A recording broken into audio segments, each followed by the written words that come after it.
Bonjour les amoureux curieux, je suis Aurélie. Et je suis Vincent et nous sommes les heureux co-créateurs du blog moncoupleetmoi.com Le blog du développement personnel en couple. et sans tabou. Alors aujourd'hui, nous avons la chance, l'honneur et le privilège d'accueillir Thierry Tournebise. Bonjour Thierry. Bonjour Aurélie, bonjour Vincent. Bonjour. Une interview que l'on va faire avec Thierry Tournebise qui est le concepteur et le fondateur d'une méthode qui s'appelle la maïeusthésie. Alors c'est pas tout à fait une méthode, mais on va le laisser plus précisément définir ce qu'est la maïeusthésie pour que vous ayez une vision et une approche claire de cette approche justement. Alors Thierry, qu'est-ce que la maïeusthésie ? Alors justement, j'ai créé le mot maïeusthésie pour éviter qu'on parle de méthode, puisque à un moment des personnes parlaient de méthode Tournebise et c'est ce qui fait que j'ai choisi de mettre un mot pour éviter ça. Maïeusthésie étant un mot que j'ai choisi puisque vient de maïeutica, d'accoucher, est la sensibilité. C'est la sensibilité au fait que les gens sont un peu en gestation d'eux-mêmes et ça définit l'accompagnement pour les aider à émerger, à accéder à eux-mêmes et ça définit aussi une approche de la communication dans laquelle on a ce même regard envers les personnes avec qui on communique ou avec les personnes que l'on accompagne. Ce qui caractérise la maïeusthésie, c'est une psychologie qu'on pourrait dire de la pertinence, c'est-à-dire qu'on ne cherche pas ce qui ne va pas, mais en quoi ce qui se passe a une justesse, et on va essayer d'accomplir cette justesse qui est en l'autre. Bon, très bien. Donc c'est vrai que nous aujourd'hui, on a souhaité t'interviewer parce qu'on a eu la chance de pouvoir faire une formation avec toi. Donc Aurélie avec toi et moi plus précisément avec Delphine. Et quand on a fait effectivement ce premier pas, ce premier module de formation, on a trouvé effectivement qu'il y avait une justesse et une pertinence dont tu parles dans l'accompagnement et dans la rencontre et la communication avec l'autre. Donc c'est pour ça qu'aujourd'hui, on a souhaité faire partager aux personnes qui nous suivent sur notre blog, on va dire ton savoir, ton expérience vis-à-vis de la relation de couple et vis-à-vis de la communication dans le couple. Voilà. Très heureux si ça peut amener quelques éclairages.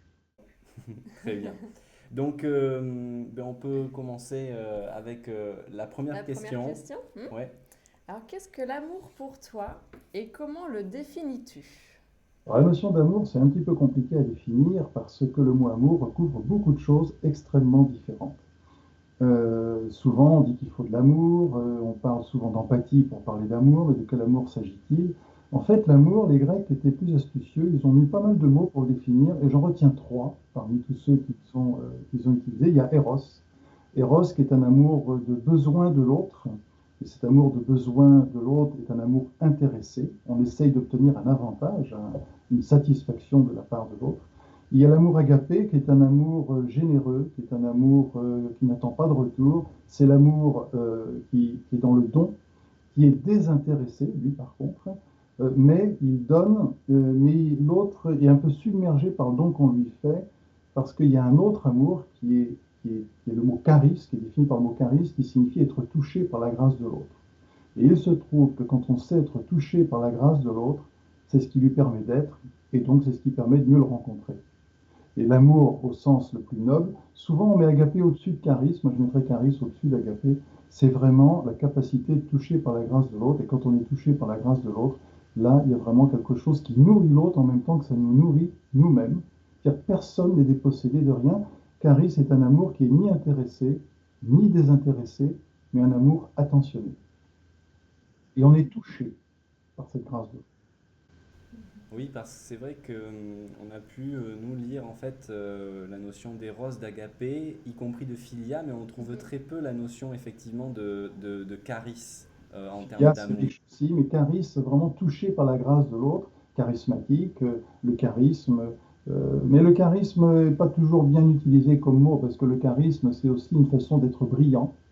Or, quand je parle de charisme, je ne parle pas d'être brillant, je parle d'être touché par la grâce de l'autre. Alors évidemment, le fait qu'on soit touché par qui est l'autre permet à l'autre de se sentir exister, et donc ça donne à celui qui se sent touché une place particulière.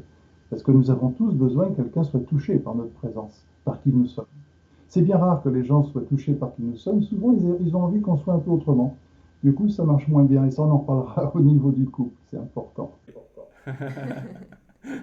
Bon, mais merci beaucoup pour cet éclairage sur l'amour. Donc effectivement, il faudrait commencer à créer d'autres mots pour définir effectivement les différentes formes d'amour en Peut-être définitive. une petite chose, on en reparlera plus loin, mais souvent le couple qui est amoureux n'est pas dans l'amour, il est juste dans Eros, c'est-à-dire que chacun est intéressé par l'autre.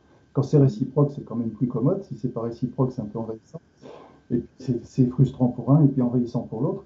Mais au début, c'est plus l'intérêt où chacun attend quelque chose de l'autre avant d'arriver à l'amour où chacun est touché par qui est l'autre. Nous verrons tout à l'heure certainement ces subtilités. Il y a une évolution du coup. Bon, très bien. Et donc, justement, tu commençais à en parler. Qu'est-ce qui se joue au début de la rencontre et pourquoi, en définitive, passons-nous généralement, on va dire, d'un quotidien passionné où tout semble aller de soi à un quotidien fait de difficultés, justement? Alors, cette rencontre amoureuse, on l'a avec Psyché et Cupidon. Psyché et Cupidon l'illustrent assez bien.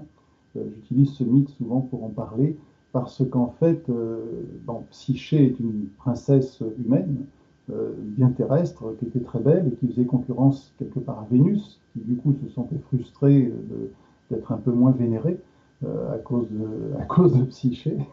Et elle a envoyé son fils Cupidon pour lui décocher une flèche afin de le rendre amoureux d'un monstre pour être débarrassé d'elle. Manque de chance, lui est tombé amoureux de Psyché et il n'avait pas le droit de s'aimer parce que sinon la belle-mère Vénus n'aurait pas été contente, ça serait mal passé. Donc ils ont dû s'aimer dans le noir, c'est-à-dire sans se voir. Elle était très heureuse avec Cupidon dans le noir, mais ses sœurs lui ont dit s'il veut que ce soit dans le noir, c'est qu'il doit être moche. Donc ils ont mis un doute. Elle a essayé de le voir avec une lampe à huile qu'elle a approchée de lui pendant qu'il dormait. Une goutte d'huile chaude est tombée sur lui. Et puis, manque de chance, il s'est réveillé, il est parti en courant. Et à ce moment-là, Psyché a eu tout un tas de misères qu'elle a réussi à surmonter, qui lui ont été envoyées par Vénus. Mais à la fin, happy end, ils se rencontrent quand même. Mais après des épreuves terribles. C'est amusant parce qu'on a l'impression du couple qui s'aime dans le noir, ils ne se voient pas, puis un jour ils commencent à se voir, et quand ils commencent à se voir, ils se font peur. Et après, il y a tout un chemin d'épreuves pour se rencontrer vraiment. Et là, l'amour commence. On pourrait dire que l'amour commence quand la passion s'arrête. La passion n'est pas un état d'amour, la passion est un état d'aveuglement qui permet de fréquenter quelqu'un qu'on ne sait pas encore aimer. Et grâce à la passion, on le fréquente suffisamment pour un jour que l'amour se déploie. Hmm. Est-ce que tu pourrais répéter ça pour que ça soit vraiment clair pour chacun de nos auditeurs? C'est vrai que c'est un peu rapide. On pourrait dire que les êtres sont attirés l'un vers l'autre, ils ne sont pas encore capables de se voir, ils ont une intuition d'amour, ils ont l'intuition dans ce casting inconscient que cet autre va être la personne juste pour eux. Et en fait, ils sont surtout attirés par rapport à tous les avantages dont ils vont bénéficier grâce à la présence de l'autre. Ils ne sont pas seuls, ils reçoivent un peu de tendresse, ils partagent quelques idées intellectuelles, il y a aussi l'attirance physique, enfin, il y a plein de choses qui vont faire qu'ils ont l'élan d'aller l'un vers l'autre parce qu'ils vont trouver une satisfaction personnelle. C'est pas forcément que égoïste, ça serait caricatural de dire que c'est égoïste, mais c'est plus une notion de besoin qui va animer leur élan vers l'autre. Ils vont se mettre avec cet autre, avec qui ils ont une intuition d'amour, mais l'amour n'est pas encore là. Ils vont passer un certain temps ensemble, sans se voir, comme Psyché et Cupidon, ils vont s'aimer dans le noir. Alors évidemment, ils voient clair, mais ils ne voient pas les êtres qu'ils sont. Ils voient simplement les personnages qu'ils se montrent, et ils voient aussi le profit, l'avantage qu'ils peuvent tirer de la présence de l'autre dans leur quotidien, quel que soit qu'il soit intellectuel, qu'il soit sexuel, qu'il soit social.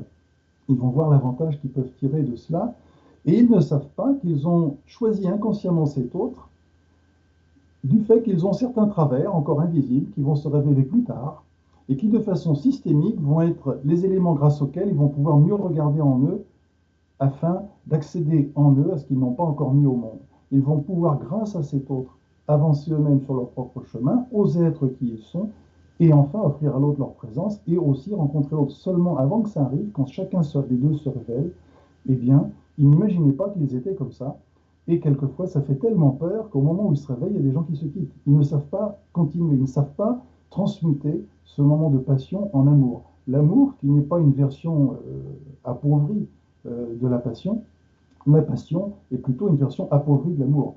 La passion, c'est uniquement, d'ailleurs on parle de l'objet de la passion, l'autre est vu comme un objet, donc il y a bien un profit, il y a bien un intérêt envers l'autre, Et la passion rend aveugle, comme on le dit. En fait, la passion, c'est je ne sais pas encore voir, je rêve de quelque chose, je me consacre à l'objet de ma passion, quitte à m'oublier moi-même, donc la passion permet d'altérer l'ego, et ça c'est très bien, on est moins égoïste et plus tourné vers l'autre, sauf que tant que l'autre est vu comme un objet de ma passion, ça ne marche pas, il faut qu'il devienne un sujet de mon amour. Et le passage de l'objet de la passion au sujet de l'amour, eh bien, il faut que pour cela, qui je suis puisse être au monde, pour que qui je suis soit au monde, il faut oser regarder au fond de moi tout ce que l'autre réveille en moi grâce à ses travers, pour lesquels je l'ai choisi sans le savoir. Mais il ne fallait pas que ça se voit au départ, sinon on n'aurait jamais osé. C'est pour ça que certains ont du mal des fois. Alors l'idée, c'est pas de s'éloigner parce que c'est inconfortable, c'est de faire de cet inconfort une occasion de déploiement de soi et de rencontre de l'autre, et réciproquement, bien sûr, parce que c'est réciproque. D'ailleurs, Master et Johnson ont bien évoqué l'idée que dans un couple, il n'y en a pas un qui a un problème, c'est les deux ensemble, de façon systémique, qui vivent quelque chose et ils ont chacun bénéficié de ce qui se passe. Très bien. Est-ce que tu peux rappeler pour nos auditeurs qui sont Masters et Johnson? Ah, Master et Johnson, William Master, Virginia Johnson. William Master est un gynécologue qui était très connu, très en vogue à son époque. Il a eu l'idée d'étudier la sexualité, disant on n'a jamais étudié ça sérieusement, même si des gens en ont parlé avant lui. J'ai plus les noms des personnes, il y a plusieurs personnes qui en ont parlé avant lui. Et il a commencé à décider d'étudier la sexualité en laboratoire. Et il l'a fait avec, c'était une secrétaire, Virginia Johnson, qui a voulu passer des diplômes universitaires, qui n'a pas réussi, mais qui a fait de la sociologie et qui, de toute façon, avait une qualité psychologique extraordinaire. Sans elle, il n'aurait pas pu mener à terme ses expériences. Parce que quand même, demander à des gens d'avoir une expérience sexuelle en laboratoire, c'est assez particulier, surtout à l'époque, mais même aujourd'hui, c'est pas très glamour. Mais ça leur a permis, d'une part, d'avoir des mesures, de comprendre, et ensuite d'élaborer une thérapie sur la sexualité. Il faut savoir que Master et Johnson ont mis en place une thérapie qui durait 2 semaines, pendant lesquelles il y avait un entretien avec deux thérapeutes, un homme et une femme, parce qu'ils estimaient que si c'était simplement un homme, la femme pouvait craindre que le thérapeute prenne parti contre elle avec le conjoint, et une femme pour éviter l'inverse, que l'homme ait l'impression que la thérapeute et son épouse prennent parti contre lui. Donc pour éviter ces petits problèmes, eh bien, ils étaient deux thérapeutes et ils avaient des entretiens, d'abord avec le couple, les deux praticiens, ensuite le praticien avec l'homme et ensuite la praticienne avec la femme, et inversement, sachant que les confidences qui étaient données dans les deux cas n'étaient pas de même nature. Et il y avait tout un protocole de découverte de la sensualité sans sexualité, très intéressant, pas de pathologie, pas de troubles, pas de travers à dénoncer ou à corriger, mais juste des êtres qui vont essayer de se rencontrer sans mettre en place une performance à accomplir, quel que soit le blocage dont ils souffraient, la difficulté dont le couple, chacun des êtres souffrait, et on n'avait pas au niveau de la sexualité un coupable ou quelqu'un qui porte un symptôme vers qui on mettait notre attention. Ils avaient considéré qu'on mettait l'attention sur les deux êtres du couple, qu'on avait favorisé leur rencontre, avec un protocole bien précis. D'abord sur la sensualité, la sexualité arrivait vraiment tranquillement dans leur protocole. Et il s'avère quand même qu'ils disent pudiquement nous avions 20% d'échecs. Et quand ils disent 20% d'échecs, c'est sur des cas de personnes qui ont été améliorées pendant cette semaine, mais le 20% d'échecs, c'est considéré après 5 ans avoir suivi les résultats des personnes qui ont été accompagnées. C'est-à-dire qu'ils ont 80% de réussite sur des gens encore 5 ans après les 15 jours de thérapie. Les Master et Johnson sont souvent vus pour des gens qui ont fait des mesures en laboratoire et ils sont souvent décriés comme étant juste des analystes de chiffres. Ils ont le mérite d'avoir fait ça, mais en même temps, ils ont une psychologie très subtile qu'on ne connaît pas. Le fait de dire qu'il n'y en a pas un qui a un problème, mais que c'est le couple qui doit se rencontrer, que c'est une affaire conjugale, ils ont mis l'accent sans le savoir sur un aspect systémique très subtil et avec une approche et un respect des gens et une éthique exceptionnelle. Ils ne sont pas bien connus par rapport à ça, malheureusement. D'accord. Merci beaucoup d'avoir remis ça en avant et de leur avoir redonné un petit peu des lettres de noblesse. Complètement, ils méritent ça. Et donc, vis-à-vis de cette première phase et puis ensuite de la vraie rencontre et de l'authentique rencontre pour aller vers l'amour, vers Caris dont tu parlais tout à l'heure, est-ce que tu peux nous expliquer en fait les différentes phases d'évolution du couple que toi tu as vues, de la passion à l'amour? Est-ce qu'il y a des phases plus précises en fait qui se distinguent au-delà de ces deux pôles majeurs? Bah, les deux pôles majeurs, bon, le départ, c'est la fascination, c'est-à-dire qu'en fait, on est fasciné, on ne voit pas l'être qu'est l'autre, mais on voit ce qu'on imagine de lui, ce qu'on aimerait voir de lui. Alors, soit il est vraiment trop différent, et à ce moment-là, le mirage ne peut pas fonctionner, soit il y a quand même des éléments qui font que ça fonctionne, et on va être dans une fascination de l'autre qu'on va idéaliser et non pas que l'on va rencontrer. Et ça marche d'autant mieux que l'autre, voulant aussi séduire, c'est des deux côtés en même temps, l'autre va essayer d'avoir l'air de ce qu'on attend de lui. Donc ça, c'est intéressant. La séduction, c'est un petit peu un mensonge quelque part. En même temps, c'est un mensonge qui a son rôle aussi. C'est pas un mensonge malhonnête, mais enfin quand même, c'est un petit peu montrer à l'autre ce qu'il a envie de voir pour lui plaire, et on va bien se garder de lui montrer ce qui pourrait lui être déplaisant. Donc il y en a un qui joue quelque chose en fonction de ce que l'autre attend, il y a l'autre qui idéalise et qui ne voit pas ce qu'il y a en face de lui. Donc en fait, c'est comme si on en avait un aveugle avec un être invisible en face. Et du coup, ça peut peut-être développer un sixième sens, je ne sais pas. Mais c'est un petit peu compliqué. Tous les deux ne montrent pas qui ils sont, mais essaient d'être dans la séduction. Et tous les deux idéalisent l'autre et donc ne le voient pas. Et ça permet un départ, comme Psyché et Cupidon, dans le noir. Personne ne voit l'autre et on vit chacun dans un rêve et ça permet de passer de bons moments. Alors, c'est un peu caricatural parce qu'il y a quand même des zones de rencontre, il y a quand même des choses qui se passent qui sont profondes et authentiques. Il y a quand même une intuition d'amour qui est là, mais il n'y a pas la lucidité. Et petit à petit, la phase suivante, c'est que d'abord, on idéalise un petit peu moins au bout d'un moment, parce qu'on retombe un peu dans le monde des réalités, d'autant plus qu'il y a des choses concrètes qui se passent qui peuvent être déplaisantes, des remarques, des habitudes de vie, des postures, des attitudes, la sexualité, il y a plein de choses qui peuvent se passer qui ne se passent pas comme prévu. Et puis, donc, l'autre, quand même, il est un peu moins idéal. Et puis, pour ce qui est de soi, séduire l'autre, ça va 5 minutes, ou quelques années, ou quelques mois. Mais ne pas être qui on est, ça devient vite insupportable. Alors, chacun des deux a davantage envie d'être lui, de revendiquer d'être lui, du moins s'il n'a pas été trop abîmé dans la vie et qu'il ne passe pas sa vie à jouer ce qu'il n'est pas pour faire plaisir à un entourage qu'il a sans arrêt mis en pression. Il va avoir envie d'être lui. Alors, entre celui qui n'idéalise plus, qui ouvre les yeux, et l'autre qui a envie d'être qui il est, il y a une sorte de feu d'artifice où ils se surprennent.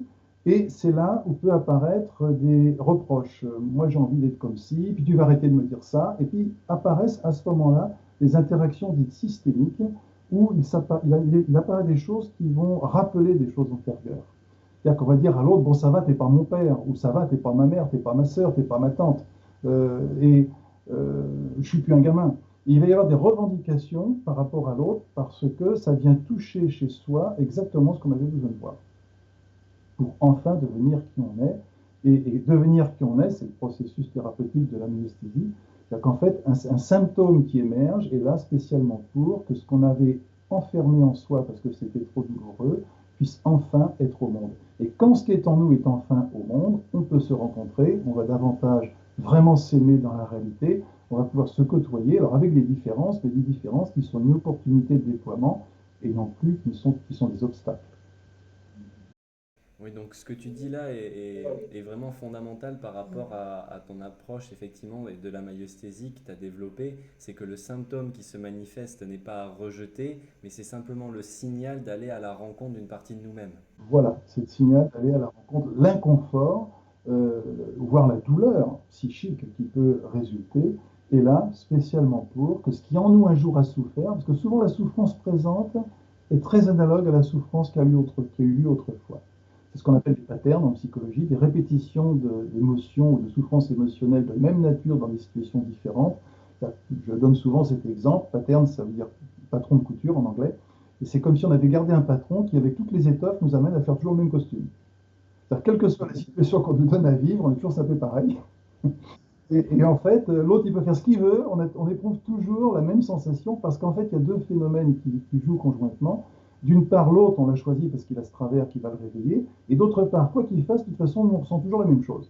Parce qu'au fond de soi, on a besoin de faire cette rencontre. Et l'inconfort qui est éprouvé est souvent de même nature que celui qui a été éprouvé parce que nous étions à un moment de notre vie, qui peut être un moment d'adolescence, un moment jeune adulte, un moment de l'enfance, un moment bébé, voire un moment prénatal, voire on peut avoir aussi quelque chose dans l'histoire familiale de façon intergénérationnelle ou transgénérationnelle.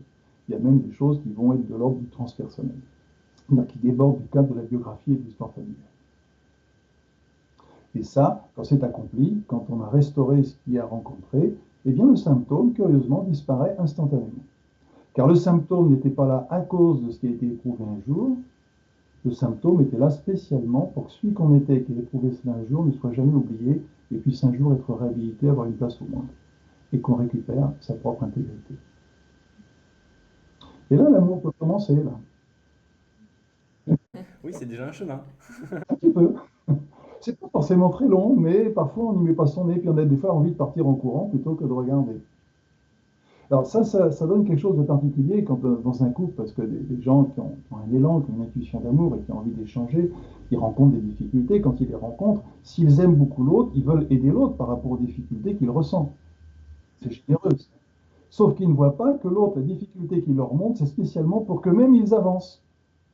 Et donc je ne peux pas gérer chez l'autre quelque chose qu'il a spécialement pour moi, sans qu'il le sache et sans que je le sache. C'est-à-dire qu'en fait, quand on s'accompagne dans un couple, ce qui peut tout à fait se faire, il faut avoir conscience que le travers, entre guillemets, que l'autre éprouve, le mal-être que l'autre éprouve, parfois est un symptôme à notre propre destination. Et donc il y a à la fois une écoute de l'autre et une écoute de soi.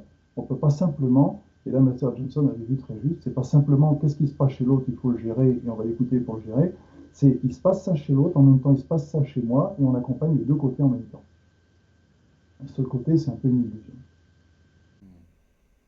Oui, donc ça c'est important aussi de le souligner, c'est qu'il y a vraiment, il peut y avoir soit des reflets systémiques, soit des échos en fait entre ce qui se passe chez l'autre, chez mon partenaire, et ce qui se passe chez moi au moment où lui éprouve quelque chose en fait, pour que moi je réhabilite.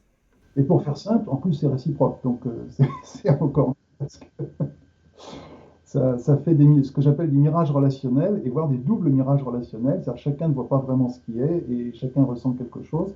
Et l'idée, c'est de développer une qualité d'attention qui fait qu'on sorte de ces mirages pour se rencontrer vraiment, rencontrer l'autre, mais aussi se rencontrer soi. Alors bah, justement, On en arrive, oui, à la question qui peut être clé, c'est quels seraient les 3, 4, peut-être 5 savoirs fondamentaux à acquérir pour que chaque individu dans le couple puisse évoluer et faire évoluer son couple, hein. Alors, le savoir fondamental, y a-t-il un savoir fondamental? On peut partir du principe que les êtres humains sont constitués pour que ça fonctionne et que généralement ils ont choisi quelqu'un spécialement pour que ça réactive en eux des choses, spécialement pour regarder en eux, et s'ils sont suffisamment communicants, ils vont finir par avancer même sans rien savoir. Heureusement, la vie quand même est pertinente, il se passe bien des choses sur lesquelles il n'y a pas forcément à intervenir. Néanmoins, quand on connaît certaines choses, ça permet d'aller plus vite et de ne pas tomber dans certains écueils. La chose importante, c'est de mieux connaître ce qu'est la communication, j'en donnerai quelques détails, et puis peut-être connaître certains petits fonctionnements de la psyché, parce qu'on a l'impression au niveau psychique, malheureusement, qu'il y a énormément de souffrances à l'intérieur, de choses sombres à l'intérieur dont il faudrait se débarrasser pour être mieux. Et c'est vrai, quand on prend le paradigme, c'est-à-dire la base de pensée selon laquelle il faut se débarrasser de mauvaises choses en soi pour être mieux, ça met une difficulté, parce que souvent le phénomène psychologique, c'est pas comment se débarrasser de ce qui est mauvais en soi, mais comment redonner une place à ce qui en nous n'a pas été mis au monde, n'a pas été accueilli, reconnu dans le vécu qui a été éprouvé. On pourra, s'il le faut, même donner des exemples, même sur des choses extrêmement douloureuses, même avec des traumas sexuels majeurs, même des viols, des choses qui ont été subies dans l'enfance, qui ont été terribles, eh bien, la reconnaissance de qui on était avec ce qui a été éprouvé permet un apaisement que ne permet pas le fait de vouloir se débarrasser de quelque chose. Car quel que soit le drame qu'on a éprouvé dans son existence, l'événement, les circonstances qui a été faites avec une monstruosité absolue, qui en était doit rester inestimable. Et c'est cette restauration de qui on était vu comme étant inestimable qui fait que ça va se placer. Donc il y a un côté psychologique un petit peu à comprendre qui n'est plus dans l'axe de se débarrasser de quelque chose, mais de réhabiliter en soi ce qui n'a pas été accueilli. Donc la communication est ça. Si on a ces deux choses un peu plus claires, eh bien ça fonctionnera mieux. Pour la communication, c'est pas simplement le fait de parler, c'est le fait de se rencontrer. C'est d'être curieux de l'autre, curieux dans le sens où le mot curieux vient de cure, qui veut dire prendre soin. C'est-à-dire ne pas considérer que je sais à la place de l'autre. Cette humilité du non-savoir par rapport à l'autre, vivre pendant 10, 20, 30, 40 ans à côté de quelqu'un et à chaque instant être prêt à découvrir ce qu'il pense comme si on le savait, on n'avait jamais su. Et se dire, mais qu'est-ce qui fait qu'il ressent cela à cet instant? Et non pas se dire, oui, je sais, je connais bien, à force, on a l'impression de tellement connaître l'autre. Garder cette candeur par rapport à l'autre, cette confiance par rapport à l'autre, et cette curiosité qui fait qu'on ose lui demander, on ne pense pas à sa place. On pourrait développer évidemment cet art de la communication qui va différencier énormément l'interlocuteur comme un être à part entière que l'on rencontre, et un être que l'on est aussi, et les informations que nous échangeons. Les informations, ce sont des choses qui sont gérées par l'intellect. La communication, ce sont des êtres qui sont ouverts l'un à l'autre. Évidemment, une fois qu'on est ouvert, on peut échanger ces informations, en faire bon usage, les préciser. Ça, c'est la communication. Et puis la psychologie, comprendre que par les ressentis, c'est une chose très importante, les ressentis éprouvés conduisent en nous vers ce qui a besoin d'être au monde. Et qu'on va accueillir. C'est un petit peu rapide. S'il y a des questions pour préciser, je vous fais confiance. Oui, justement, tout à l'heure, tu disais que tu pourrais donner des exemples sur comment réhabiliter effectivement une partie de nous, un être à rencontrer en définitive. Est-ce que tu aurais un exemple vis-à-vis de ça, y compris de choses qui sont plus ou moins évidentes à, on va dire, à vivre au départ, comme des souffrances pendant l'enfance, etc. Est-ce que tu pourrais donner un exemple vis-à-vis de ce phénomène? Alors, il y a les souffrances pendant l'enfance, il y a les souffrances pendant la vie adulte. Quelqu'un qui, par exemple, va avoir subi une agression sexuelle, c'est une chose qui malheureusement est trop fréquente. Ça laisse évidemment un impact et ça peut impacter sa vie en général et sa sexualité en particulier. Quand la personne aborde ce moment de sa vie, que ce soit adolescent, que ce soit adulte ou que ce soit enfant ou une invasion, quelque chose était imposé sexuellement et tout à fait inadapté. Leur enfant évidemment inadapté, mais même adulte, à partir du moment où quelque chose n'est pas consenti, c'est quelque chose d'abominable. Enfant même consenti, c'est pas acceptable évidemment. Mais quand quelqu'un a vécu quelque chose comme cela, l'idée c'est de mettre son attention sur celui qu'on était à ce moment-là et de différencier le fait qui est une monstruosité de l'être que l'on était qui a vécu ce fait. Et cet être qui a vécu ce fait, un enfant par exemple, a subi quelque chose de la part d'un adulte. Alors, il y a deux cas de figure, il peut le subir de façon violente ou de façon délicate. De façon violente, c'est presque plus simple parce que au moins c'est identifié comme étant une monstruosité. De façon délicate, c'est plus compliqué parce qu'en même temps, il y a une violence et en même temps, il y a une douceur. Du coup, comme on a besoin de douceur, on ne sait pas trop comment ça se passe. À ceci s'ajoute quelque chose de particulier, c'est que l'enfant peut éprouver du fait que les parties sexuelles soient stimulées, une excitation qui n'est pas du plaisir, mais qui le met dans l'embrouille parce qu'il va trouver une excitation avec quelque chose dont il ne veut pas, mais qui pourtant fait du bien quelque part. Donc ça met beaucoup de complexité. Alors c'est purement violent et c'est purement douloureux. C'est presque plus clair quand c'est comme ça. Mais dans tous les cas, la personne doit pouvoir rencontrer cette utilité, comprendre qu'il y a des choses justes qui se passent.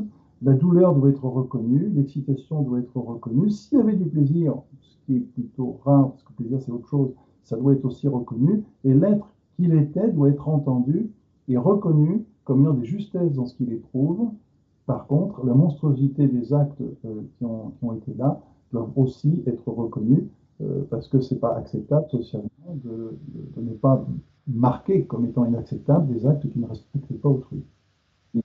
Donc il y a vraiment une rencontre. Ce qui est important de comprendre au niveau thérapeutique, c'est qu'il n'y a jamais à revivre le traumatisme qui a été éprouvé. Quelqu'un comme Sándor Ferenczi, qui était contemporain de Freud, a bien remarqué que quand on a un trauma, ça ne sert à rien de le revivre parce qu'on se refait autant d'impact à chaque fois qu'on le revit.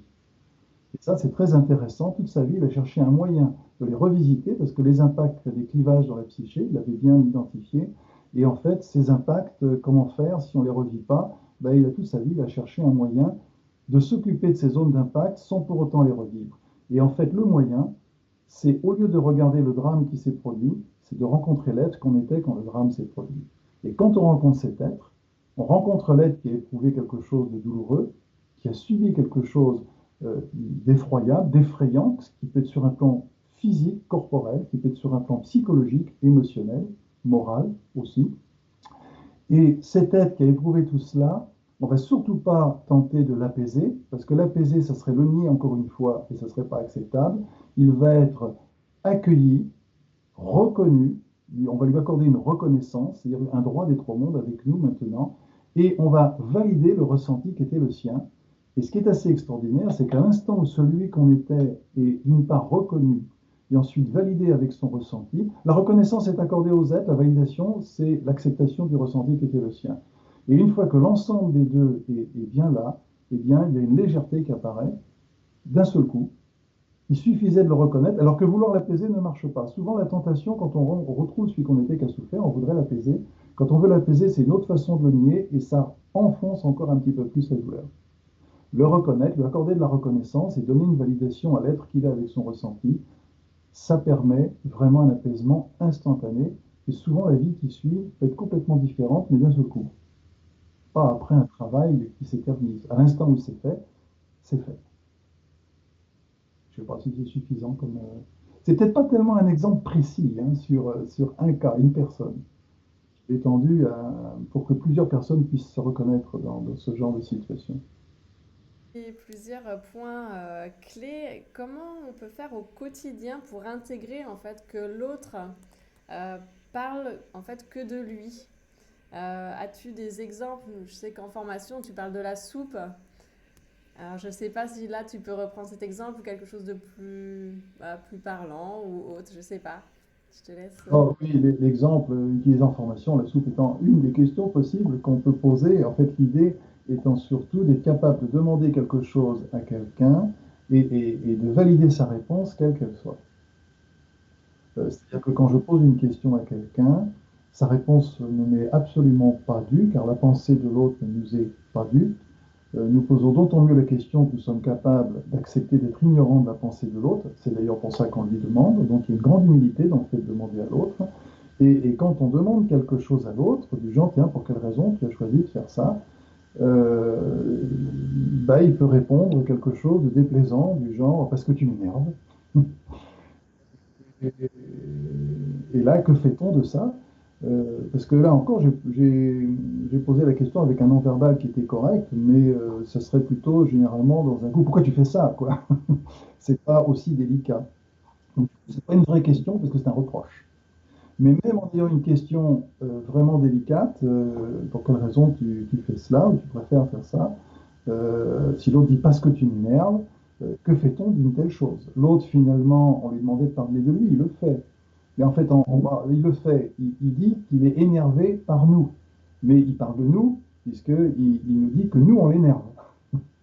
Donc ça fait des sacs de nœuds, ça, au niveau de la communication, assez extraordinaire.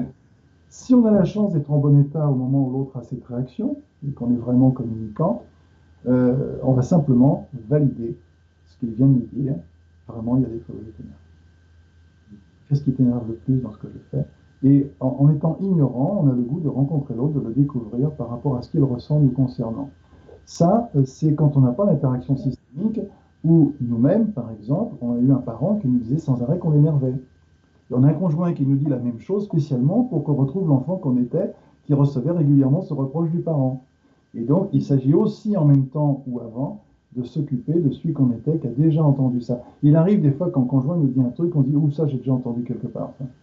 Et quand on ouvre la chaîne de résonance et qu'on voit qu'à un moment de notre vie on a entendu ça, c'est pas comment mieux faire avec le conjoint, c'est comment mieux faire avec celui qu'on était, qui émerge grâce au conjoint. Ça, c'est pour le volet systémique. Pour le volet communicationnel pur, quand l'autre nous dit tu m'énerves, finalement, il parle de son énervement en nous faisant porter le chapeau. Que faisons-nous? Si on lui dit je vois pas, j'ai rien fait d'extraordinaire, te mets pas dans cet état pour rien, ça va pas vraiment le faire, quoi. Alors, on peut le faire, c'est ce qui se fait souvent. Nous avons un art de la justification depuis le petit enfant qui dit mais je l'ai pas fait exprès, tu sais parce que, et jusqu'à la personne âgée qui dit oui mais j'ai fait ça mais c'est pas grave parce que après, On s'aperçoit que quand les moyens cognitifs ne sont pas à disposition, on est capable de trouver plein de raisons, depuis le plus petit âge jusqu'aux EHPAD, les personnes âgées, quand on les trouve en situation, on leur fait remarquer quelque chose. Eh bien, dans la vie adulte, c'est pareil, sauf que souvent, on a plus de moyens cognitifs disponibles. Il y a beaucoup de stratégies d'évitement, d'argumentation, d'explication qui ne sont pas du tout de la communication, c'est plutôt de la relation. C'est-à-dire qu'on est relié, on est attaché, c'est pour ça qu'on parle de corde au cou, j'en sais rien, on est attaché par quelque chose qui fait qu'on est lié à l'autre par des problèmes, au lieu d'avoir un canal qui fait qu'on se rencontre au niveau de qui nous sommes. Si on se contente de justifier, on est juste dans du lien, et ce lien peut être parfois douloureux, parfois fascinant, d'autres fois douloureux. Si on est vraiment dans la communication avec ce canal d'ouverture, on va profiter de cette remarque de l'autre pour mieux le rencontrer. Et si ça fait réagir quelque chose en soi, on va profiter de ce qui apparaît en soi pour mieux se rencontrer soi-même. Et si on a un couple où deux personnes existent davantage tout en étant plus ouvertes à l'autre, c'est plutôt favorable. Ça fait peut-être pas tout, mais c'est bien. Je ne sais pas si j'ai suffisamment répondu à ton attente, Aurélie. Si, si.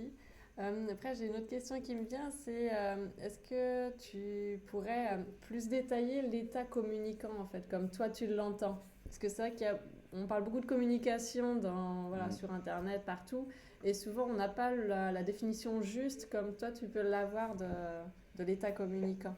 Alors, communicant, l'état communicant, je dois à des cadres de santé que j'ai eu dans un établissement où je suis intervenu il y a pas mal d'années, qui m'ont demandé quelle différence tu fais entre relation et communication. Comme j'ai pas su répondre, j'ai cherché. Et en recherchant, je me suis aperçu que relation vient de relatio, qui veut dire relié, relatif. C'est-à-dire qu'en fait, quand on est en relation, on est en lien. On n'arrête pas de dire qu'il faut créer du lien, mais en même temps on dit qu'il ne faut pas d'affect si on veut être efficace, mais c'est pas de chance, parce que le lien crée de l'affect, du coup on ne sait plus de quoi on parle.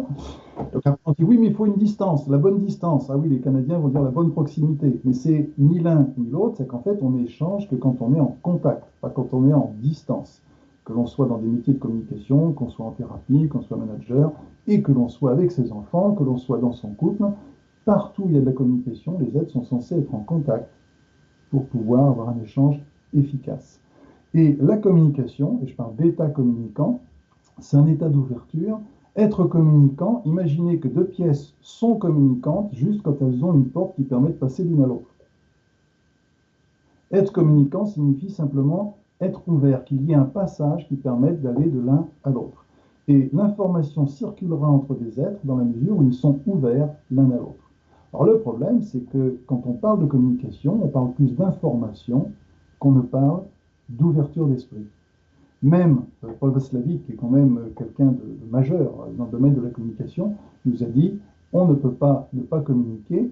Et aussi sensible soit-il, et c'est quelqu'un que j'apprécie énormément, Paul Václavic, de l'école de Palo Alto, je l'apprécie énormément. Pourtant, on ne peut pas ne pas communiquer, j'ai jamais adhéré à ça, parce qu'en fait, j'ai découvert après qu'il disait cela parce qu'il ne précisait pas la différence entre communication et information. Ce qu'il voulait dire, c'est qu'il ne peut pas ne pas y avoir d'information. Et pendant que cette information circule, on peut très bien ne pas être communicant, se protéger, détourner, interpréter, argumenter, et ça, c'est pas de la communication. On confond souvent communiquer et convaincre, ça n'a rien à voir. Convaincre, c'est aliéner l'autre pour l'amener à notre pensée, essayer de faire un clone, c'est comme faire une lobotomie chez l'autre, pratiquement, alors que partager une communication, c'est faire en sorte que l'autre dispose de notre information qu'il va ajouter à la sienne. Et nous-mêmes, on est prêt à ajouter la sienne à la nôtre. C'est ça, des êtres qui sont en ouverture d'esprit. Donc l'état communicant, c'est très loin de la persuasion, de la conviction, c'est très loin d'un langage manipulateur. Or aujourd'hui, souvent, quand on dit on fait une campagne de com, c'est une campagne de pub pour avoir un public, c'est plutôt de la manipulation que de la vraie communication. Les mots ont été détournés. En fait, le relationnel est donné pour ce qui est plus humain, plus empathique, et la communication est donnée pour ce qui est plus informationnel. En réalité, c'est le contraire. La relation est pleine d'affect et beaucoup sur l'information, alors que la communication est beaucoup plus sur l'humain, sur l'être, sur l'existentiel. Oui, donc là, on voit effectivement la principale différence entre relation de couple et être communicant dans son couple. Souvent, le couple est en relation, plus qu'en communication. Et ça m'a beaucoup amusé parce que souvent, quand un couple, dans une soirée, on vide la dernière goutte de la bouteille, on dit marié ou pendu. Et on s'aperçoit qu'ils ont tous les deux une corde au cou quand même. Bon, il y a une version moins plus sympa que l'autre quand même. Ils ont tous les deux une corde au cou. Et c'est vrai qu'on parle de lien du mariage, de lien conjugal. Euh, c'est normal qu'il y ait un lien au départ, parce que souvent, même entre la mère et l'enfant, il y a un lien, par exemple. Ce qui a amené Freud à le considérer comme le fameux Oedipe, l'enfant qui désire sa mère. En fait, ce qu'on n'a pas vu, c'est que le lien libidinal entre l'enfant et la mère, c'est un lien de besoin, et que la libido, c'est une énergie de besoin, c'est pas une énergie sexuelle. La sexualité est dans la libido, mais la libido n'est pas la sexualité. Et cette énergie de besoin, ben, ça permet à la mère et l'enfant d'être très attachés l'un à l'autre en attendant de rencontrer qui ils sont. Même la mère a du mal à voir l'être qu'est l'enfant, et l'enfant a du mal à voir l'être qu'est la mère. La mère voit son enfant, l'enfant voit sa mère. Il y a un moment de maturité où la mère est capable de voir l'être qu'est l'enfant et l'enfant est capable de voir l'être qu'est la mère. Une maturité qui n'arrive pas quelquefois, mais qui peut arriver. On a la même chose dans le couple, ça n'a rien à voir, c'est pas du tout le même contexte, mais au départ, il y aura un lien conjugal qui va être un lien d'attachement, en attendant qu'il y ait un canal qui s'ouvre et que cette rencontre puisse se faire. Chez l'enfant, par exemple, on dit souvent qu'il faut couper le cordon par rapport à la mère. Il ne faut pas couper le cordon, il faut ouvrir le canal. Quand le canal est couvert, le cordon se dénoue naturellement, il y a un dénouement naturel. Dans le couple, on va leur dire arrêtez d'être fusionnels, soyez un peu autonomes, grandissez un peu, arrêtez d'être enfantins. C'est aussi ridicule. On ne va pas couper le lien entre des personnes qui sont attachées l'une à l'autre.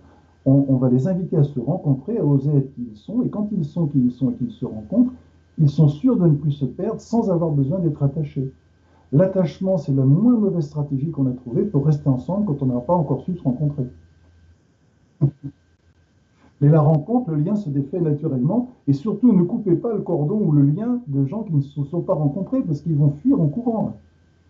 Et ça va vraiment gâcher quelque chose d'important qui aurait pu se passer entre eux.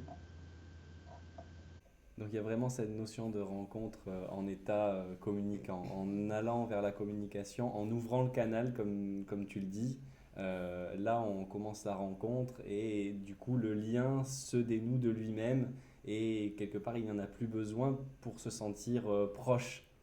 Voilà, il n'en a plus besoin pour se sentir proche ou pour ne pas fuir. C'est c'est un peu comme Ulysse qui s'attache au mât hein, pour éviter d'être attiré par le chant des sirènes. Hein. Euh, il ne craint plus quand il est ouvert à ça, mais en attendant, il a besoin d'attachement. Et quand on n'arrive pas à s'ouvrir à l'autre, parce que c'est bien gentil de dire que c'est bien de s'ouvrir à l'autre, c'est comme les il faut, il y a qu'à, ça ne marche pas forcément, parce qu'on peut ne pas avoir envie du tout de s'ouvrir à l'autre et même être très énervé contre l'autre. Il ne faut pas rêver, il y a quand même des situations complexes par rapport à ça. Eh bien, à ce moment-là, c'est pas mieux m'ouvrir à l'autre, c'est mieux m'ouvrir à moi-même. Qu'est-ce qui se passe en moi face à l'autre quand j'ai à ce point pas envie de m'ouvrir? C'est plus m'ouvrir à l'autre, c'est m'ouvrir à ce qui en moi appelle mon attention grâce à ce qui vient de se passer. Il faut choisir le pôle d'ouverture. Quand je ne peux pas l'avoir vers l'autre, je vais l'avoir vers moi-même. Et si je ne peux pas l'avoir vers moi-même, bon, à ce moment-là, on va se détendre, on fait un tour, on y reviendra plus tard, parce qu'on ne peut pas tout faire à la fois. C'est à ça que servent les distractions, qui sont un peu des leurs, mais qui sont des sortes de sas dans lesquels on peut reprendre un peu de souffle avant de revenir vers cette rencontre. Très bien. Mais justement, en fait, ça continue dans cette dynamique-là. On avait une question sur comment transformer les conflits en expériences apprenantes et positives, et quelque part en quoi la communication est une clé vis-à-vis de ça.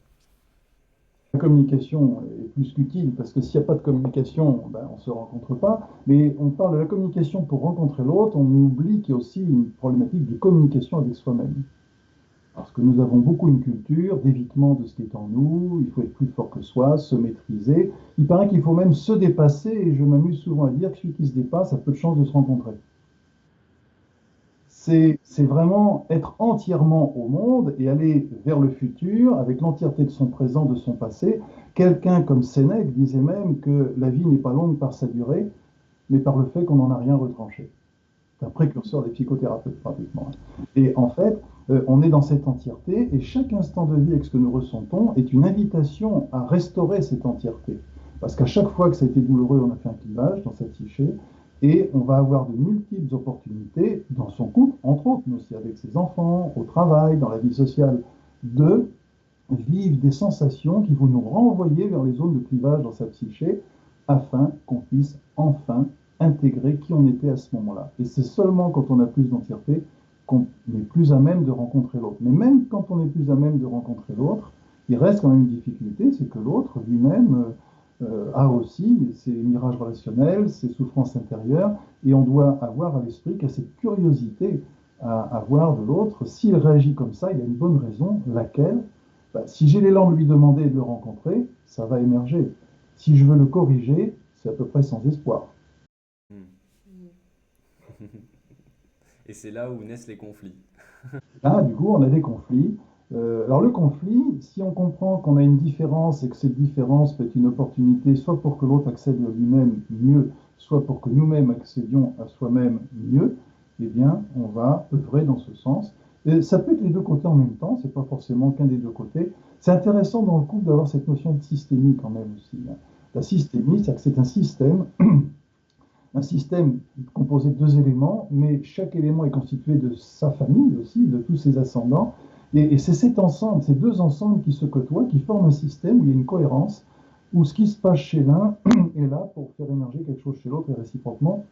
Il faut vraiment avoir conscience qu'il arrive même que l'un porte le symptôme spécialement pour l'autre. J'ai déjà vu par exemple dans un couple même que l'enfant porte un symptôme spécialement pour éclairer l'un des parents. Le symptôme qui est chez l'enfant, quand on va écouter l'enfant, on s'aperçoit que l'un des parents, il apparaît quelque chose en lui qui va émerger. C'est vraiment un enfant qui disait je veux mourir, c'est le père qui retrouve un moment enfant où il a perdu son chien et qui se met à pleurer comme un enfant justement. Et dès que le père a rencontré cet enfant, l'enfant ne dit plus qu'il veut mourir.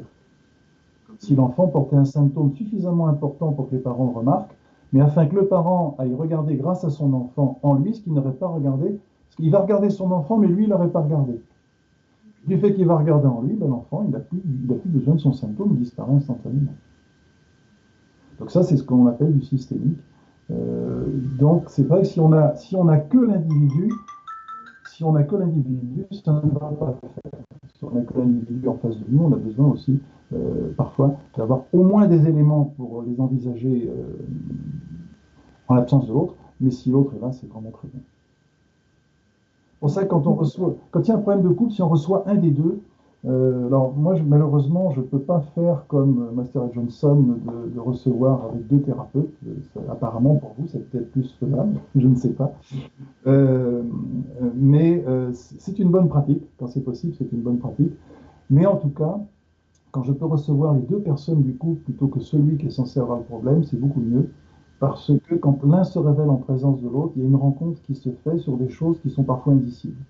C'est assez compliqué d'expliciter comment s'est passée la rencontre avec ce qu'on a pointé en soi.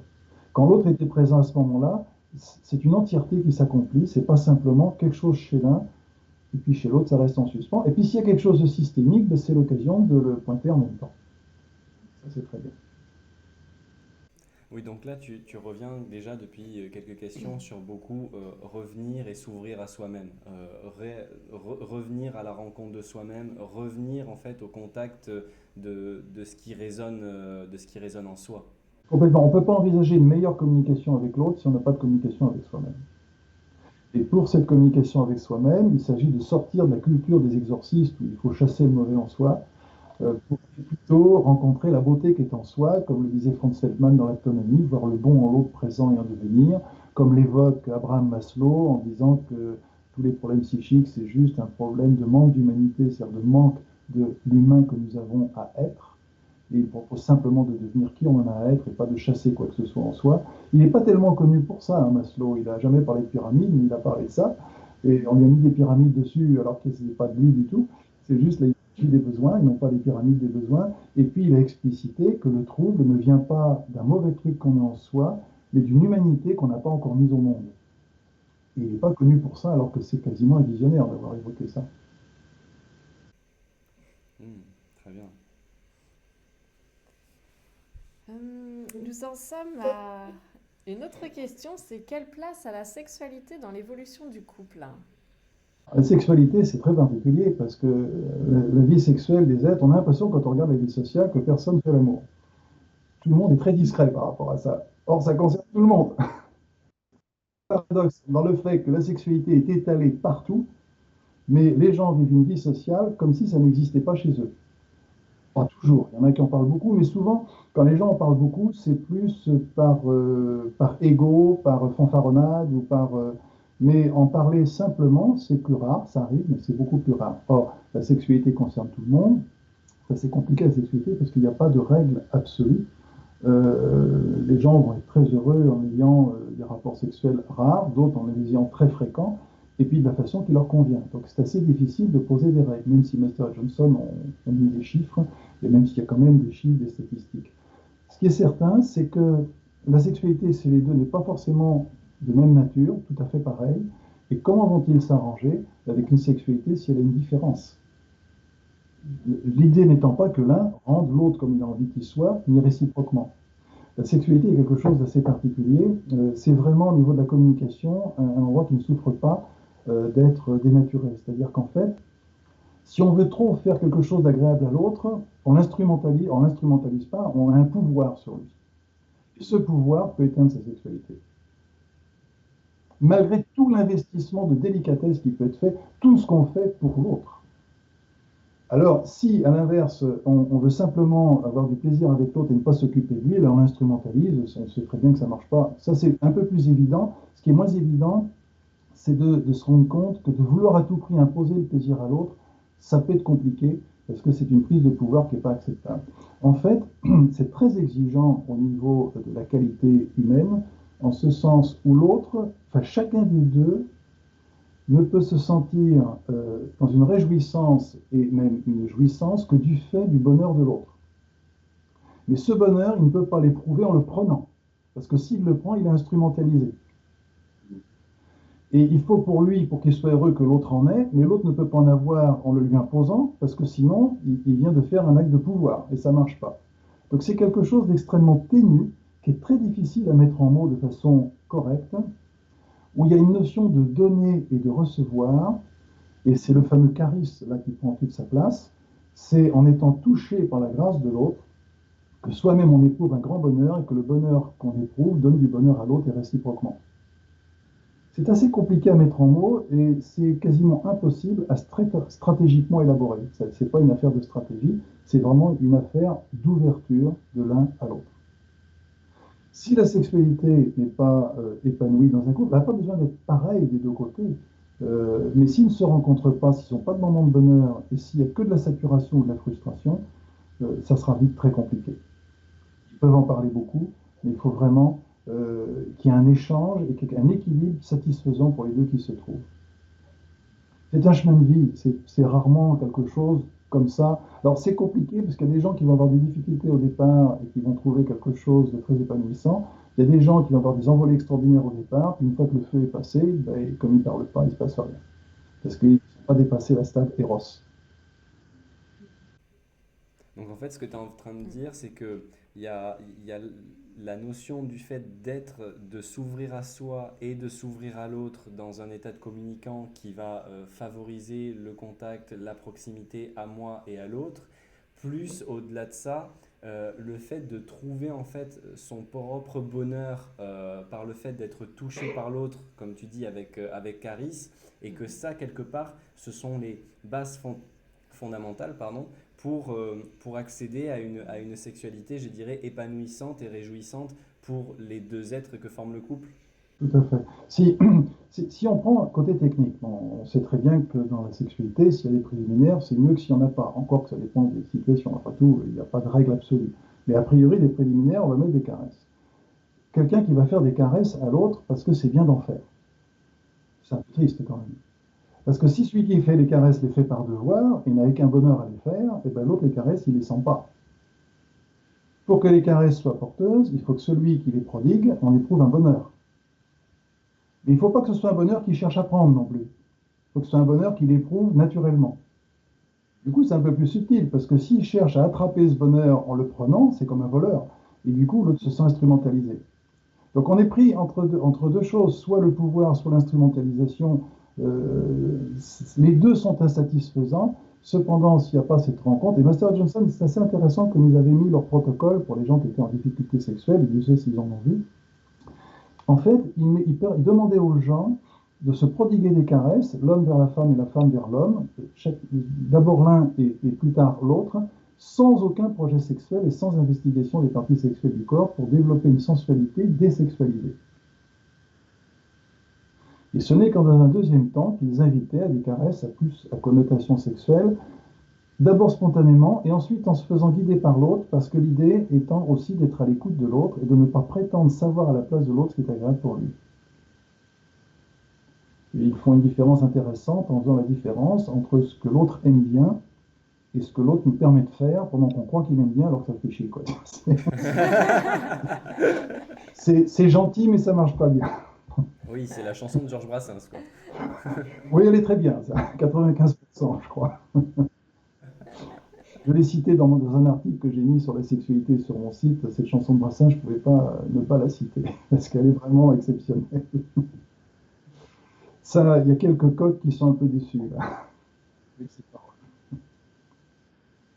Oui, c'est toujours aller à la découverte de l'autre, ne pas prétendre le connaître, ne pas savoir en général ce qui est bien pour l'un parce qu'on a connu d'autres, mais j'irai encore plus loin, ne pas prétendre savoir ce qui est bien pour la personne qu'on connaît sous prétexte qu'on la connaît, mais la découvrir à chaque instant. Parce que si on prétend toujours savoir, faut toujours accepter de se faire réajuster par l'autre, par quelque chose qui est plus juste pour lui à un moment donné. Mais si on le fait sans en éprouver un bonheur, parce que c'est carrément très profond, cette rencontre de l'autre et cette découverte de l'autre, s'il n'y a pas ce charisme et cette découverte de l'autre, c'est quelque chose qui devient trop technique, trop intellectuel, trop stratégique. Et la stratégie, ça ne marche pas. Soit c'est spontané, soit ça n'est pas. Du coup, c'est pas facile d'être clair, hein. C'est vrai que c'est pas évident. Il y a vraiment un côté où on a à se défaire en fait de nos habitudes un peu mentales, de savoir à l'avance, de projeter, etc. sur l'autre, et revenir en fait à une conscience plus présente et plus dans l'accueil de ce qui se présente et le fait d'être dans le non-savoir, en fait, de lâcher tout ce qu'on avait pu apprendre ou acquérir de l'autre avant. Et là, s'ouvrir à chaque instant, et c'est vrai que la sensualité est un premier pas à être plus conscient en fait, des moments présents, des sensations qu'on peut ressentir, et nous permettre de nous remettre dans le corps plutôt que de rester dans notre tête et dans nos fonctionnements stratégiques habituels. Et je trouve que c'est intéressant oui, de souligner que la sensualité est aussi un chemin pour aller vers une sexualité plus consciente et plus ouverte, en fait, plus accueillante. Tout à fait. C'est accepter cette ignorance, cette découverte, même ignorance de soi, hein, on se découvre aussi en le vivant, et ce non-savoir est quelque chose de très important. Quelque chose que je n'ai pas évoqué, qui me semble important aussi, notamment au niveau de la sexualité, c'est qu'il y a le niveau corporel et il y a le niveau existentiel. Le niveau existentiel qu'Abraham Maslow qualifie de ontique. Mais il se trouve que quand il y a eu des blessures dans la vie, les blessures sont à deux niveaux. Il y a une blessure au niveau de la psyché, au niveau existentiel, au niveau de l'être, au niveau ontique, c'est des mots équivalents. Et il y a parfois une blessure au niveau corporel. Alors je ne parle pas de blessure corporelle au sens où il y a eu des cicatrices physiques, mais le corps peut éprouver des émotions que n'éprouve pas l'être. Je me souviens par exemple d'une personne reçue en thérapie qui avait subi un viol, ce qui est quand même quelque chose de plus que désagréable, et qui quelque part n'était pas tant affecté par le viol que par une autre chose très particulière. Le choc qu'il y a eu dans ce moment-là l'a amené à se sentir à l'extérieur de son corps. Donc sur quelque chose de plus transpersonnel.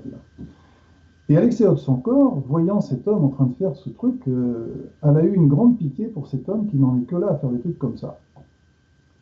Et elle n'était pas en souffrance psychique. Par contre, elle a pris conscience qu'elle avait abandonné son corps qui, lui, était en souffrance physique. Et il y a un état émotionnel du corps qui n'est pas toujours l'état émotionnel de la psyché. Et en thérapie, des fois, il faut écouter les deux aspects.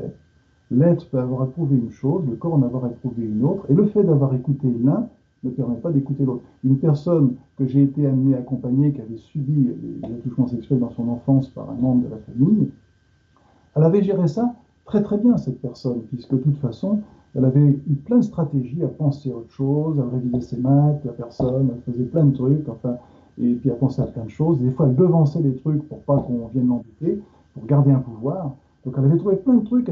Finalement, s'était construite cette personne, ce monsieur s'était construit de façon très, très stratégique et très, très astucieuse. Finalement, il s'était grandi de ça. Et puis la question, c'est, puisque lui s'en sortait bien, et son corps, il a vécu ça comment? Et on s'est aperçu que son corps était dévasté par deux choses. D'une part, ce que lui faisait l'autre, et d'autre part, par le fait qu'il était abandonné par la psyché, qui était parti faire un tour pendant qu'il subissait le machin. Quand on regardait la dimension des deux douleurs, ce qui lui était infligé d'une part et l'abandon ressenti d'autre part, c'est tout juste si l'abandon qu'éprouvait le corps, puisque la psyché n'était plus là, était quasiment plus douloureux que ce que lui faisait subir le violeur, l'abuseur. C'est un abuseur qui violait. Et ça, c'est important de voir ces deux aspects du vécu de l'être, qui là était très fort et s'en est très bien sorti et s'est même construit, et du vécu du corps, qui étant ignoré, a trouvé une double peine, la peine de ce qu'on lui a fait physiquement, et la peine d'avoir été abandonné par la psyché, qui n'avait plus envie d'être là pour survivre et pour pouvoir construire sa vie quand même. Stratégiquement, c'était bien, mais il restait une blessure, une marque au niveau du corps qui n'avait pas été regardée, qui n'avait pas été envisagée, et qui laissait évidemment des symptômes après dans la vie. Donc là, tu mets quelque chose vraiment en avant qui nous semble très important, c'est le fait qu'il y a la psyché et qu'il y a aussi la conscience du corps. Et c'est vrai que cette conscience du corps, nous trouvons qu'aujourd'hui, en fait, elle est quand même pas mal oubliée. C'est-à-dire qu'on ne peut ne pas penser que le corps a sa propre conscience, a sa propre dynamique. Tu parles de la conscience du corps, c'est la conscience que le corps a, enfin, l'émotionnel que le corps a, et non pas la psyché. Et la difficulté, c'est que là, les Grecs avaient cette idée de psyché, c'était l'âme animale, et nous, c'était l'âme spirituelle. Alors, on devrait parler de nous pour la psychothérapie, et on pourrait parler de psyché pour l'âme corporelle ou la psyché corporelle. On est embêté parce qu'on n'a pas de mots adaptés pour évoquer ça, mais j'étais très étonné en psychothérapie de découvrir que quelquefois, chez les patients, le corps avait une émotion, la psyché en avait une autre, et des fois, c'est la psyché qui est en paix et le corps qui souffre, et des fois, c'est le corps qui est content et la psyché qui souffre. Par exemple, la psyché, quelque part, essaie de trouver une compensation heureuse quand elle va, je ne sais pas, par exemple, boire un litre de whisky ou manger 1 kilo de chocolat. Bon, ce n'est pas les mêmes inconvénients, mais les deux sont dommageables. Et la psyché trouve avantage à cette compensation, et le corps, quand il voit arriver ça, mais il est effrayé, lui. Ah non, non, pas encore, c'est pas possible, je vais pas m'en sortir. Et là, c'est un exemple où la psyché est plutôt heureuse et le corps en souffrance, pour faire autre chose que ce que j'ai évoqué, où cette femme qui subissait le viol avait abandonné son corps, c'est un autre exemple. Il y a des exemples thérapeutiques où la psyché était en paix, le corps en souffrance. Et si on ne tient pas compte de ça, on n'a pas été au bout du processus, parce que le corps peut garder une blessure qui n'a jamais été entendue, alors que l'être a trouvé la paix par rapport à quelque chose qui s'est produit. Faire que l'être soit en paix, c'est une chose, mais accorder au corps qu'il ait une conscience, qu'il ait un senti émotionnel qui lui est propre, qui n'est pas forcément le même que la psyché. Alors j'ai publié un article sur mon site que j'ai intitulé Le corps comme interlocuteur, le grand oublié des psychothérapies, parce que c'est un endroit où on ne va pas écouter. Même dans le psychocorporel, on prend souvent le corps comme éprouvant quelque chose pour parler de la souffrance psychique, mais pas pour parler de la souffrance de la psyché du corps. Et souvent, on instrumentalise, c'est-à-dire que le corps a un symptôme pour apaiser la psyché, trouver, identifier, résoudre quelque chose au niveau de la psyché, alors que le corps peut éprouver en son nom propre, avoir eu une peur, un ressenti fort, et même une peur de mourir, ou des choses d'abandon, quelque chose d'extrêmement fort. Et c'est le corps qui doit être écouté comme un interlocuteur à part entière, et non pas la psyché. Alors c'est compliqué parce qu'en fait, le corps fait partie de la psyché. Alors du coup, comment on va différencier? Parce qu'on a vite fait de ne pas parler clairement des choses. Pour simplifier, pour les gens qui écouteront, qui regarderont cette vidéo, en psychothérapie, c'est assez habituel de voir celui qu'on est aujourd'hui, celui qu'on était hier. Pour faire simple, on parle souvent même de l'enfant qu'on était, et on part du principe que celui qu'on est et l'enfant qu'on était sont distincts. On n'était pas pareil quand on était enfant, mais c'était pas un autre quand même. Cependant, ils sont distincts et une rencontre à accomplir. De la même façon, le corps peut être considéré comme un interlocuteur, au même titre que l'enfant qu'on était, et qui a un ressenti. Le ressenti de l'enfant qu'on était n'est pas forcément le ressenti d'adulte qu'on est aujourd'hui. On va le rencontrer et le reconnaître, et le ressenti du corps n'est pas forcément celui de la psyché, et on va le rencontrer comme un interlocuteur à part entière de la même façon Ça, c'est afin que tout le monde puisse écouter ça et qu'on ne parte pas forcément dans un discours ésotérique par rapport à l'âme d'un côté, le corps de l'autre. On peut aussi considérer ça, moi ça ne me gêne pas, mais on peut aussi ne pas le considérer comme ça et voir le corps comme faisant partie de la psyché et devant être rencontré comme un interlocuteur à part entière. J'insiste, un interlocuteur à part entière, ayant des émotions qui lui sont propres. C'est un truc qui n'est pas souvent évoqué en psychothérapie, je crois que je l'ai lu nulle part même. Ce qui ne veut pas dire que personne n'en ait parlé. Bon, mais j'espère que ce sera en tout cas plus clair, cette notion effectivement du corps, de la psyché et leur intrication l'un et l'autre, et la conscience du corps aussi qui est importante à mettre en jeu et à mettre en lumière. Voilà. On a beaucoup parlé de domination du corps. Hein. Faut maîtriser le corps qui a été vu comme une sale bête. Hein. Instrumentalisé par les matérialistes, diabolisé par les spiritualistes. Bon, dans les deux cas, il est malmené, quoi.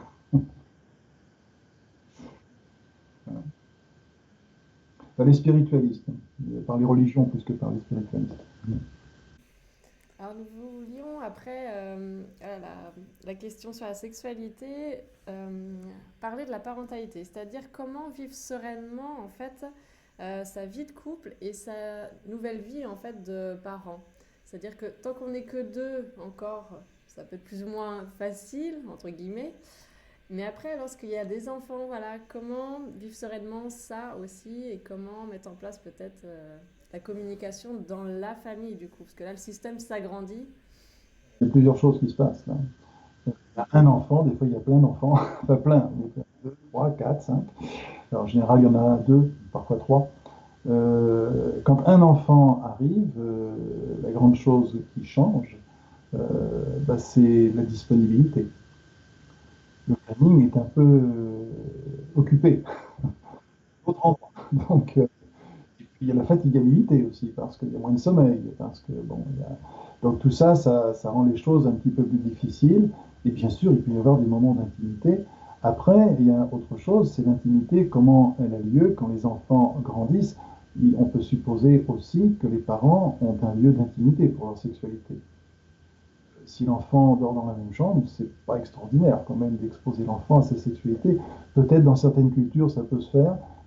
Chez nous, c'est pas bien vu et je sais pas si c'est une bonne chose. Enfin, et puis plus l'enfant grandit, moins c'est imaginable. Avec un bébé, bon, peut-être et encore, mais bon, c'est pas. Si l'enfant grandit, il faut un endroit intime. Mais l'endroit intime, il faut aussi des moments intimes. Les moments peuvent manquer en termes de temps. Ça, c'est une première chose. La deuxième chose, c'est que l'enfant qui arrive, c'est pas juste un enfant dont on s'occupe comme ça, c'est un être à part entière, lui aussi, qui a aussi des ressentis, qui a un déploiement, qui a des problématiques, qui des fois a des symptômes spécialement pour éclairer les deux parents ou l'un des parents qui n'ont jamais regardé, qui des fois a des symptômes pour lui-même parce qu'il a des ressentis que personne n'a jamais entendus. La grande difficulté d'un enfant, c'est qu'il n'est pas entendu. Souvent, je parlais de curiosité vis-à-vis du conjoint. Déjà, c'est pas simple. Est-ce qu'on a une curiosité suffisante vis-à-vis de son enfant? Qu'est-ce qu'il éprouve? Qu'est-ce qui mène sa pensée? Qu'est-ce qu'il ressent qu'il ne nous dit pas et qui l'amène à réagir comme ça? Qu'est-ce qu'il y a d'intime en lui à reconnaître à côté duquel on est passé? Est-ce qu'on est simplement en train de lui donner une leçon ou est-ce qu'on est en train de l'entendre et de le rencontrer? Et souvent, l'enfant, on va plus essayer de le recentrer que de l'entendre. Quelquefois, ça peut être nécessaire parce que c'est très compliqué, mais ça doit se faire. Bon, on n'est pas assez habitué à rencontrer l'enfant dans toute la beauté qui est en lui. Soit on va être fasciné par un enfant idéal, soit on va corriger un enfant qui ne correspond pas à ça. On sera plus rarement touché par la beauté de l'être qu'il est. Et c'est ça qui va l'accompagner. En éducation positive, on évoque ce peuple qui, quand un enfant fait quelque chose qui n'est pas juste, de le mettre au milieu de la place du village avec tous les habitants autour, et chacun est invité à dire une belle chose qu'il trouve en lui. Voilà comment il gère la délinquance. Et c'est vrai que plus on voit les belles choses chez quelqu'un, plus on l'amène à se déployer, plus on stigmatise ce qui fait de travers, plus c'est compliqué, plus on pérennise ce qui a attiré notre attention. Donc il y a tout aussi une investigation éducatrice, où là aussi on va trouver deux choses. Il y a vers l'enfant le rencontrer vraiment, comme je viens de l'évoquer, mais il y a aussi dans ce qui se passe chez lui, qu'est-ce qui appelle notre attention chez nous. Voir dans le couple, parce que si le couple est tendu, l'enfant va montrer des choses. Si le couple est en amour, l'enfant va montrer d'autres choses. Et il va se passer chez l'enfant des choses qui sont aussi un reflet du couple. Je ne veux pas dire ça de façon trop extrême parce qu'il arrive qu'il y ait des difficultés propres à l'enfant et qu'il ne soit pas forcément en rapport avec le couple, mais c'est une option à envisager que de façon systémique, l'enfant montre quelque chose qui renvoie le couple à lui-même. Et là, dire que l'enfant, ça rapproche pour celui qui écoute. Mais celui qui veut juste corriger, ça fait tout exploser. Je ne sais pas si ça répond, c'est un peu sommaire. Il y aurait plein de choses à voir. En tout cas, garder un temps de sexualité, garder une intimité. Pas seulement une sexualité, une intimité de communication aussi. Euh, la sexualité, c'est de la communication, mais avoir une communication aussi sur des ressentis, c'est extrêmement important. Une communication intime où le couple est que tous les deux, et une communication aussi avec les enfants où ils sont ensemble avec le couple, où ils sont chacun avec le couple est avec les enfants, où chacun des membres du couple est avec un des enfants. Il y a besoin d'une communication entre les êtres en présence. Mais ça, c'est beau de façon idyllique et de façon parfaite dans le tumulte d'un quotidien où il y a tout ce qu'il faut faire à la maison, le travail dehors, les enfants, l'école, enfin plein de choses, et les conflits à droite, et les difficultés à gauche, et le travail scolaire. Il y a énormément de choses. Ça demande une attention assez soutenue quand même, dans plein de directions, et on peut s'égarer à vouloir que tout soit bien sur le plan théorique et à oublier de rencontrer l'autre. On peut être fasciné par les résultats scolaires de l'enfant, on peut être fasciné pour que notre conjoint soit très bien, et tout faire pour qu'il soit bien mais sans l'écouter. Enfin bref, il y a beaucoup d'écueils, hein, on peut se tromper. C'est-à-dire que c'est vraiment rencontrer et pas simplement surinvestir comme une sorte de pouvoir sur l'autre pour lui imposer un bonheur que parfois il n'a même pas demandé. Les enfants, ça se fait bien, ça. Alors, pas sur le plan sexuel, on est bien d'accord, hein, sur le plan éducatif, le plan de la vie. On veut qu'il soit heureux de la façon dont on a prévu, alors que pour lui, le bonheur, ça peut être un autre endroit, quelque chose de différent. C'est le drame des enfants surdoués, par exemple, qui touchent à des choses d'attention, d'intérêt dans la vie, qui ne consomment pas leur entourage. Donc c'est très compliqué. Les autres veulent qu'ils soient heureux d'une façon qui ne correspond pas du tout à ce qu'ils ressentent. Là, c'est caricatural, carrément. Mais sans aller jusque-là, dans toute situation, écouter l'autre dans ce qui le concerne, ce qui est vraiment juste pour lui, c'est une clé. Bon, mais j'espère que ça a redonné au moins des pistes, effectivement, et des éclairages pour les couples qui sont parents ou qui sont en train de devenir parents ou qui veulent devenir parents. Voilà, cette attention à la rencontre principalement de l'autre. Et qu'est l'autre? Alors pour terminer quand même avec une version un peu optimiste de ça, parce que s'il y a quand même des difficultés, hein, que ce soit dans le couple ou que ce soit dans la parentalité, en fait, le couple d'un côté et la parentalité de l'autre, l'ensemble, parents et enfants, ce sont comme des creusets incroyables pour accomplir le déploiement de chacun. Et les difficultés qui s'y trouvent sont chacune des opportunités et doivent être vues en tant que telles et non pas comme des obstacles à surmonter. C'est important de le voir comme ça parce que sinon on n'a plus envie de faire d'enfants. Et puis en plus, la psychologie a trop dit aussi que les enfants, ils étaient foutus à cause des indélicatesses des parents. Du coup, les parents, ils n'osaient plus avoir d'enfants à force d'avoir dit ça. Non, l'arrivée de l'enfant, c'est une opportunité, évidemment pour l'enfant d'être au monde, mais pour les parents d'être encore plus au monde. On pourrait dire que les enfants, en arrivant, aident leurs parents à venir au monde aussi.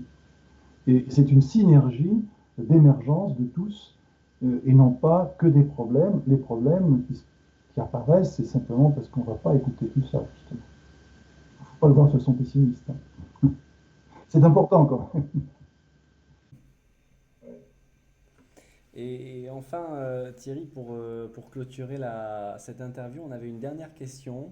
Euh, Selon toi, qu'est-ce qui caractérise, on va dire, le plus grand défi des couples du 21e siècle? C'est-à-dire dans l'ère qu'est la nôtre, par rapport aux ères passées, est-ce qu'il y a, selon toi, une différence? Et quand on est en couple aujourd'hui, ben, voilà, est-ce qu'il y a un défi à relever aujourd'hui par rapport à avant?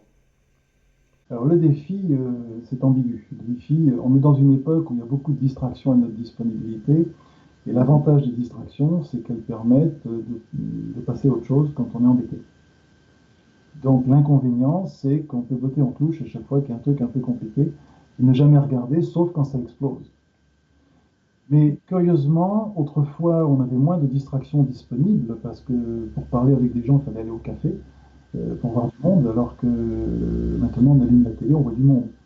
C'est pas pareil, mais curieusement, on a un accès au monde sans pour autant aller rencontrer le monde. Donc on est dans un univers complètement différent. Aujourd'hui, ce qui va être difficile, c'est d'une part les distractions faciles qui détournent du fait de regarder. Mais il se trouve qu'autrefois, on ne regardait pas vraiment beaucoup non plus. Ceci dit, autrefois, on avait moins de temps parce qu'on travaillait beaucoup plus, il y avait une charge, il y avait beaucoup moins de facilité. Enfin, aujourd'hui, on n'a pas de temps non plus pour d'autres raisons. Euh, c'est assez compliqué. Peut-être aujourd'hui, il y a l'illusion de la facilité des distractions qu'on n'avait pas autrefois, qui permettent de ne pas regarder les choses. Après, aujourd'hui, il y a autre chose qui est mis en exergue, c'est l'idée de performance. Il faut être un couple parfait, il faut très bien communiquer, il faut avoir une sexualité épanouie, il faut faire comme ceci, pas comme cela. Et cette idée de performance, c'est l'ennemi du bien-être dans le couple. Que ce soit dans la vie conjugale en général, la vie sexuelle en particulier, l'idée de performance, c'est vraiment l'ennemi. C'est peut-être à force de parler de sexe sans parler de sexualité, c'est-à-dire on parle beaucoup de sexe aujourd'hui, on parle peu de sexualité dans le sens le ressenti intime des êtres. Quelqu'un comme pas Abraham Maslow, quelqu'un comme Carl Rogers avait évoqué que plus les choses sont intimes, plus elles sont générales. Et en fait, ce qu'il y a de plus intime et qui est de plus général, c'est ce qui est le moins abordé. C'est dommage, on parle de sexe, c'est la surface, on ne parle pas assez de sexualité, ce qui est ressenti par les êtres dans cette intimité. Or, c'est ça qui est porteur. Et malheureusement, l'écueil à éviter, c'est que ça, c'est quelque chose qui reste trop discret, parfois inexistant. On en parle quand même, mais avec les moyens qu'on a aujourd'hui, on devrait en parler beaucoup plus. Donc ça, ce sont des écueils extrêmement importants.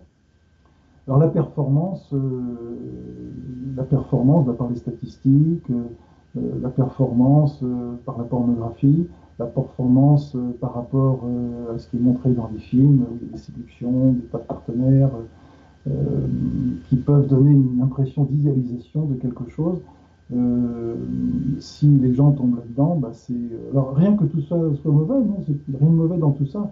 Le problème, c'est quand ça suscite une idéalisation et que la personne l'accroche comme modèle. C'est juste là la difficulté. Après, c'est pas un problème en soi, mais évidemment, les personnes y sont plus exposées puisque c'est disponible.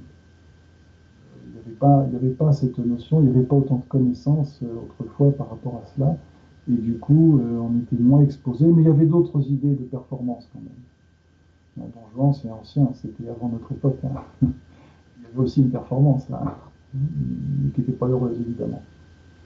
Donc aujourd'hui, il y a quand même un avantage, il y a des inconvénients, il y a un avantage, c'est qu'on parle plus de communication, on parle plus d'existentiel, on parle un peu plus des êtres, on parle un peu plus d'être authentique. C'est quelque chose qu'on voit émerger, on entend parler de pleine conscience, il y a des choses qui apparaissent même dans le monde de la psychologie qui sont de belles choses.